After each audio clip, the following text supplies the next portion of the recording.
अस्सलाम वालेकुम dear student, welcome to my YouTube channel. Dear student, आज हम डिस्कस करने जा रहे हैं दो इम्पोर्टेंट टॉपिक को, और वो है comparing and ordering of rational number. Comparing क्या होता है रैशनल नंबर का, और ऑर्डरिंग क्या होता है रैशनल नंबर का। कंपेयरिंग का वर्ड जो है ये कंपेरिजन से डराया हुआ है। यानी कंपेरिजन का माना क्या है? मुआवजा करना। यानी जब हम दो या दो से ज़्यादा चीज़ों का मुकाबला करते हैं उनके दरमियान, तो इसके लिए हम कौन सा वर्ड यूज़ करते हैं? कंपैरिजन का वर्ड्स। यहाँ पर हम रैशनल नंबर को डिस्कस करने जा रहे हैं, तो रैशनल नंबर के बीच में हम मुआवजा करेंगे कि कौन सा नंबर ग्रेटर है और कौन सा स्मॉलर है, यानी कौन सा बड़ा है और कौन सा छोटा है। तो इसके लिए हम वर्ड यूज़ करते हैं कंपैरिजन। और दूसरा है ordering of rational number. Ordering का मतलब माना क्या है? तरतीब देना। यानी जब हम दो या दो से ज़्यादा चीज़ों को एक ख़ास अरेंजमेंट में रखते हैं तो उसको हम क्या कहते हैं? ऑर्डरिंग कहते हैं। ये ऑर्डरिंग जो है, हम पहले कंपेयरिंग ऑफ रैशनल नंबर को डिस्कस करेंगे और इसके बाद ऑर्डरिंग को डिस्कस करेंगे, क्योंकि ऑर्डरिंग के लिए लाजमी है कि पहले आप किसको समझे? कंपेयरिंग ऑफ रैशनल नंबर को समझे। यानी हम कंपेयरिंग कैसे करेंगे, कंपैरिजन कैसे करेंगे रैशनल नंबर का। तो ऑर्डरिंग के लिए तो पहले हमें क्या करना होगा? कंपैरिजन को समझना होगा कि कंपैरिजन कैसे करेंगे। तो अगर हमारे पास दो या दो से ज़्यादा रैशनल नंबर है तो इसका हम मुआवजा कैसे करेंगे कि इनमें ये नंबर जो है बड़ा है और ये छोटा है। तो इसके लिए 3 स्टेप है। ये 3 स्टेप आपको समझने होंगे, और इसके बाद जो है अगर ये आपके समझ में आ गया तो फिर इसके बाद आपको कोई दिक्कत नहीं होगी कि कौन सा नंबर बड़ा है और कौन सा छोटा है। यानी इसके लिए 3 स्टेप ये है कि फर्स्ट स्टेप क्या है कि right the given numbers in standard form. पहले तो हमें क्या करना होगा कि जो गिवन नंबर्स है, जितने भी नंबर्स हमें दिए गए हैं उसको स्टैंडर्ड फॉर्म में लिखने होंगे। अब स्टैंडर्ड फॉर्म क्या है, इस पर मैं ऑलरेडी एक वीडियो बना चुका हूँ, आप लोग इसको देख सकते हो कि स्टैंडर्ड फॉर्म क्या है। सेकंड स्टेप क्या है? Make the denominator same. Second step हमें क्या करना होगा? जब हमने गिवन नंबर्स को स्टैंडर्ड फॉर्म में लिखा तो फिर इसके बाद हम क्या करेंगे? इसके डिनोमिनेटर को सेम करेंगे। डिनोमिनेटर को कैसे सेम करना है वो मैं एग्जांपल के थ्रू आपको समझा दूंगा। थर्ड स्टेप क्या है? Rational number with greater numerator will be consider greater. अब जब डिनोमिनेटर क्या आ गया? सेम आ गया, तो हम फिर इस थर्ड स्टेप में क्या करेंगे? इसके न्यूमरेटर को कंपेयर करेंगे। अगर इनमें से किसी एक नंबर का न्यूमरेटर ग्रेटर हो गया तो हम उसी रैशनल नंबर को ग्रेटर कंसिडर करेंगे। यानी फॉर एग्जांपल, अगर मैं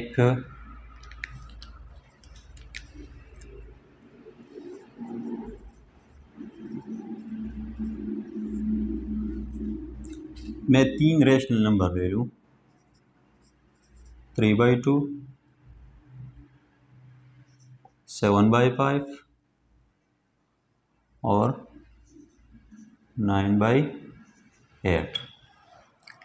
अब ये 3 रैशनल नंबर है, तो इसका हम कंपैरिजन कैसे करेंगे कि इनमें ये नंबर बड़ा है या ये नंबर बड़ा है या ये नंबर बड़ा है। तो इसके लिए हम क्या करेंगे? ये 3 स्टेप्स जो है ये फॉलो करेंगे कि और इसी की बुनियाद पर हम फिर ये शो करेंगे कि ये नंबर बड़ा है और ये छोटा है। कैसे? फर्स्ट स्टेप क्या कहता है? फर्स्ट स्टेप ये कहता है कि right the given number in standard form. हमें जो नंबर दिए गए हैं, रैशनल नंबर दिए गए हैं, पहले हम इसको स्टैंडर्ड फॉर्म में लिखेंगे। स्टैंडर्ड फॉर्म का मतलब क्या है कि इसकी न्यूमरेटर और डिनोमिनेटर में कोई भी कॉमन फैक्टर नहीं होगा 1 के अलावा। और दूसरा स्टेप क्या था स्टैंडर्ड फॉर्म के लिए कि इसका डिनोमिनेटर हमेशा पॉजिटिव रहेगा। अगर एक रैशनल नंबर ये दो कंडीशन को सेटिस्फाई करता है तो फिर हम कहते हैं कि ये नंबर क्या है? स्टैंडर्ड फॉर्म में है। तो अगर हम देखें यहाँ पर, तो पहले से ये तीनों नंबर जो है ये स्टैंडर्ड फॉर्म में है। ये ऑलरेडी स्टैंडर्ड फॉर्म में है। क्यों? क्योंकि यहाँ पर भी 1 के अलावा कोई और कॉमन फैक्टर नहीं है, यहाँ पर भी 1 के अलावा कोई कॉमन फैक्टर नहीं है, और यहाँ पर भी 1 के अलावा कोई कॉमन फैक्टर नहीं है। कॉमन फैक्टर को कैसे फाइंड आउट करना है ये मैं ऑलरेडी आप लोगों को बता चुका हूँ, आप मेरी प्रीवियस वीडियो को देख सकते हो। सेकंड स्टेप क्या है कि मेक द डिनोमिनेटर सेम। अब ये स्टैंडर्ड फॉर्म में है तो हम डायरेक्टली इसके डिनोमिनेटर को सेम करेंगे। डिनोमिनेटर को कैसे सेम करेंगे? हमें कैसे पता चलेगा कि यहाँ पर इसके डिनोमिनेटर में वो कौन सा नंबर आएगा जिसको हम हर एक के डिनोमिनेटर में लिखें? तो इसके लिए हम इन तीनों नंबर्स के डिनोमिनेटर का एलसीएम लेंगे, यानी हम एलसीएम फाइंड करेंगे। अब एलसीएम क्या है, एक नंबर है 2, फिर मैं तरतीब में लिख रहा हूँ, E1 को पहले 8 और फिर 5। यहाँ पर ये 2 पर डिवाइड हो रहा है, तो 2 1s are 2, 2 4s are 8 और 5 अपनी जगह पर। फिर यहाँ पर ये 2 पर डिवाइड हो रहा है, 2 2s are 4, 5 अपनी जगह पर। फिर ये 2 पर 1 1 और ये 5 अपनी जगह पर। अब ये 5 पर डिविजिबल है, तो क्या आ गया, 2 cross 2 cross 2 cross 5, 2 2s are 4, 4 2s are 8, 8 5s are 40। यानी अब हमें क्या करना है, हर एक फ्रैक्शन के डिनोमिनेटर को 40 बनाना है। अब हमें ये नंबर मालूम हो गया कि हर एक के डिनोमिनेटर में क्या आना चाहिए, 40 आना चाहिए। तो यहाँ पर मैं हर एक फ्रैक्शन के डिनोमिनेटर को 40 बनाऊंगा। अब यहाँ पर हमें क्या करना है, 3/2 है, तो इसके साथ इस 2 के साथ मैं क्या मल्टीप्लाई करूँ ताकि ये 40 बन जाए, तो ओनली पॉसिबिलिटी किसकी है, 20 की है। तो मैं 20 को मल्टीप्लाई भी करूँगा और डिवाइड भी करूँगा। सिमिलरली यहाँ पर 7/5 है। अब इसके साथ मैं कौन सा नंबर मल्टीप्लाई करूँ ताकि ये क्या बन जाए, 40 बन जाए। तो इसके लिए एक पॉसिबिलिटी क्या है, 8 की। तो मैं 8 को जब मल्टीप्लाई करता हूँ 5 के साथ तो क्या बन जाता है, 40 बन जाता है। तो मैं डिवाइड भी करूँगा और मल्टीप्लाई भी करूँगा। सिमिलरली यहाँ पर 9/8 है, तो अब इसके साथ कौन सा नंबर मल्टीप्लाई करूँ, 5। हम क्या करेंगे, इसके साथ 5 को मल्टीप्लाई करेंगे। तो तीनों नंबर के केस में अब यहाँ पर डिनोमिनेटर क्या आ जाएगा, 40 आ जाएगा। तो 20 को 3 के साथ मल्टीप्लाई करो तो क्या आ जाएगा, 60, और यहाँ पर ये 40 बन जाएगा। यहाँ पर 7/5 और 7 को 8 के साथ मल्टीप्लाई करो तो क्या आ जाएगा, 56, और यहाँ पर क्या आ जाएगा, 40 आ जाएगा। अब यहाँ पर इसके साथ मल्टीप्लाई करो तो ये 45 बन जाएगा, 9 4s are 45 और यहाँ पर 8 5s are 40। अब यहाँ पर हर एक नंबर्स का डिनोमिनेटर जो है वो 40 आ गया, यानी हमने हर एक फ्रैक्शन के डिनोमिनेटर को सेम किया, यानी सेकंड स्टेप भी क्या हो गया, कंप्लीट हो गया। थर्ड स्टेप क्या कहता है कि a rational number with greater numerator will be considered greater, यानी अब जब डिनोमिनेटर सेम आ गया तो हम डायरेक्टली कंपेयर करेंगे किसको, न्यूमरेटर को। यानी अगर इनमें से किसी भी रैशनल नंबर का न्यूमरेटर क्या हो गया, ग्रेटर हो गया, तो उसी फ्रैक्शन को हम क्या लेंगे, या उसी रैशनल नंबर को ग्रेटर कंसिडर करेंगे।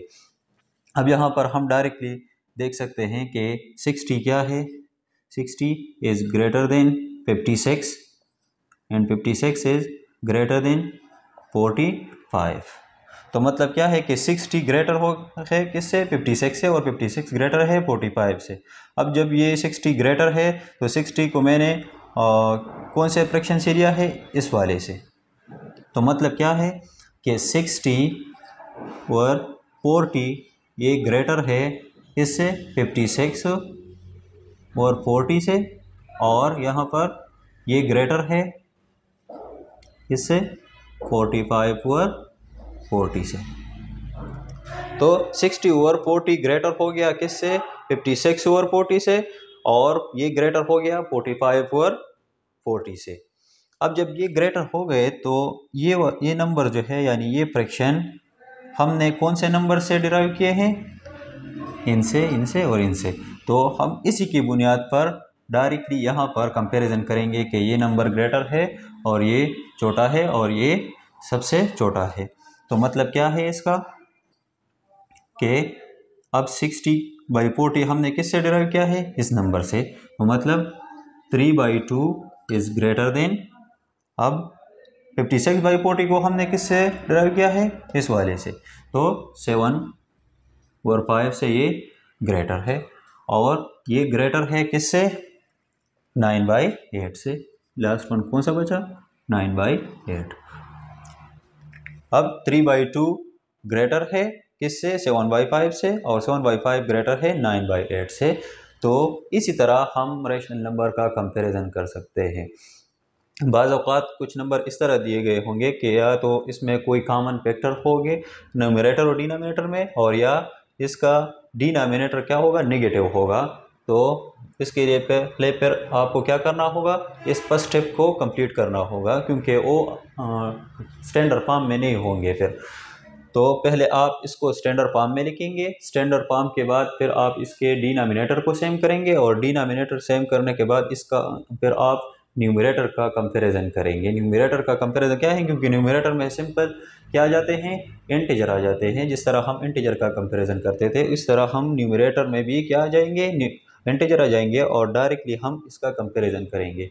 और जो न्यूमरेटर ग्रेटर आ गया तो उसी रैशनल नंबर को या उसी फ्रैक्शन को हम ग्रेटर कंसिडर करेंगे, और इसी की बुनियाद पर हम ओरिजिनल नंबर पर आ जाएंगे कि ओरिजिनल नंबर क्या थे जिससे हमने ये नंबर्स डिराइव किए हैं। तो फिर वहाँ पर हम कंपैरिजन करेंगे कि ये नंबर ग्रेटर है और ये छोटा है। अब नेक्स्ट टॉपिक जो है वो ऑर्डरिंग ऑफ रैशनल नंबर है। ऑर्डरिंग ऑफ रैशनल नंबर क्या है, मैं इसी एग्जांपल को लूँगा और इसी से rational number ordering of rational number का जो कंसेप्ट है वो समझा दूँगा। अब ऑर्डरिंग क्या है कि एक दो या दो से ज़्यादा नंबर्स को एक ख़ास तरतीब में रखना। अब यहाँ पर इसके दो तरीके हैं, एक है असेंडिंग ऑर्डर और दूसरा है डिसेंडिंग ऑर्डर। असेंडिंग ऑर्डर क्या होता है, असेंडिंग ऑर्डर ये होता है कि जब हम स्मॉलेस्ट से हाईएस्ट तक जाते हैं तो इसी प्रोसेस को हम क्या कहते हैं, असेंडिंग ऑर्डर कहते हैं, और जब हम हाईएस्ट से लोएस्ट तक आते हैं तो इसी प्रोसेस को हम डिसेंडिंग ऑर्डर कहते हैं। अब यहाँ पर तो असेंडिंग और डिसेंडिंग ऑर्डर को समझने के लिए पहले आपको ग्रेटेस्ट और स्मॉलेस्ट नंबर को समझना होगा कि कौन सा नंबर ग्रेटर है और कौन सा छोटा है। तो पहले तो अगर आप दो या दो से ज़्यादा नंबर को असेंडिंग ऑर्डर में लिख रहे हो तो पहले आप क्या शो करेंगे, पहले आप ये शो करेंगे कि ये नंबर छोटा है और ये बड़ा है। तो इसके लिए तो पहले आप ये सारा प्रोसेस करेंगे कि हाँ ये नंबर जो है हमारे पास या ये रैशनल नंबर जो है ये छोटे हैं और ये बड़े हैं, और इसी की बुनियाद पर जब आपको छोटे नंबर मालूम हो जाए और बड़े नंबर मालूम हो जाए तो फिर आप इसको आसानी के साथ असेंडिंग ऑर्डर में लिख सकते हो। कैसे, अब यहाँ पर देखिए,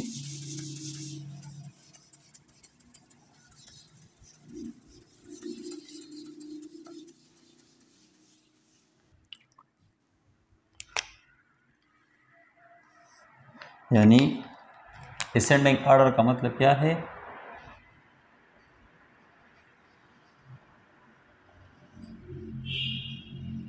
असेंडिंग ऑर्डर का मतलब क्या है, असेंडिंग ऑर्डर का मतलब ये है कि फ्रॉम लोएस्ट टू हाईएस्ट। और डिसेंडिंग ऑर्डर का मतलब क्या है,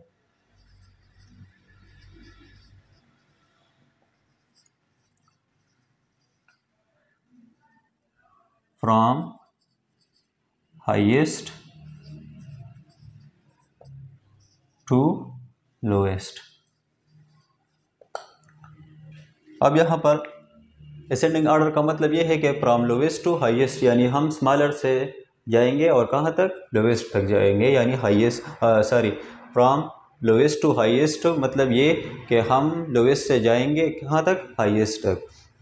अब यहाँ पर मैंने ये एग्जांपल लिया था, यहाँ पर हमने मालूम किया कि कौन सा नंबर बड़ा है और कौन सा छोटा है। अब इसी की बुनियाद पर मैं इसको असेंडिंग और डिसेंडिंग ऑर्डर में डायरेक्टली लिख सकता हूँ। कैसे, यहाँ पर सबसे छोटा नंबर कौन सा है, ये वाला है 9/8।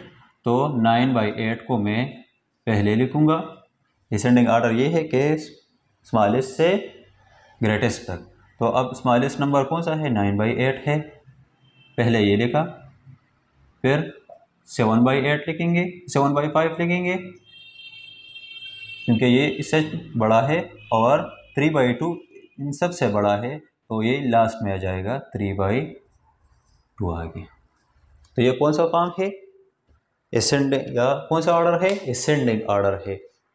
डिसेंडिंग ऑर्डर आप लोगों के समझ में आ गया होगा कि हम क्या करेंगे, स्मॉलेस्ट नंबर से स्टार्ट करेंगे और कहाँ तक जाएंगे, हाईएस्ट नंबर तक जाएंगे। तो इसी प्रोसेस को हम क्या कहते हैं, असेंडिंग ऑर्डर कहते हैं। डिसेंडिंग ऑर्डर क्या होता है, डिसेंडिंग ऑर्डर भी इसी तरह के है, लेकिन हम इसमें रिवर्स प्रोसेस में जाएंगे, यानी हाईएस्ट से लोवेस्ट तक जाएंगे। अब यहाँ पर ये जो नंबर मैंने लिए थे, इनमें सबसे हाईएस्ट नंबर कौन सा है या सबसे ग्रेटेस्ट नंबर कौन सा है, वो 3/2 है। क्या है, 3/2 है। तो पहले ये लिखेंगे, फिर 7/5 है तो फिर 7/5 लिखेंगे, और फिर क्या है, 9/8 है। क्या है, 9/8 है। तो अगर हम देखें तो ये छोटा है, ये स्मॉलर है, और ये ग्रेटर है। ये स्मॉलर है और ये ग्रेटर है। यहाँ पर ये ग्रेटर है और ये स्मॉलर है। तो इसी तरह आप रेशनल नंबर को असेंडिंग और डिसेंडिंग ऑर्डर में लिख सकते हो। यानी पहले आपको क्या करना होगा, पहले तो आपको ये मालूम करना होगा कि कौन सा नंबर बड़ा है और कौन सा छोटा है। क्योंकि जब जब आपको पता चले कि ये नंबर बड़ा है और ये छोटा है, तो फिर आप इसको डायरेक्टली असेंडिंग में भी लिख सकते हो और डिसेंडिंग में भी लिख सकते हो। तो आई होप ये आपकी समझ में आ गया होगा। अगर फिर भी आप लोगों को कोई मुश्किल पेश आ रहा हो तो आप डायरेक्टली कमेंट सेक्शन में मुझसे पूछ सकते हैं। शुक्रिया।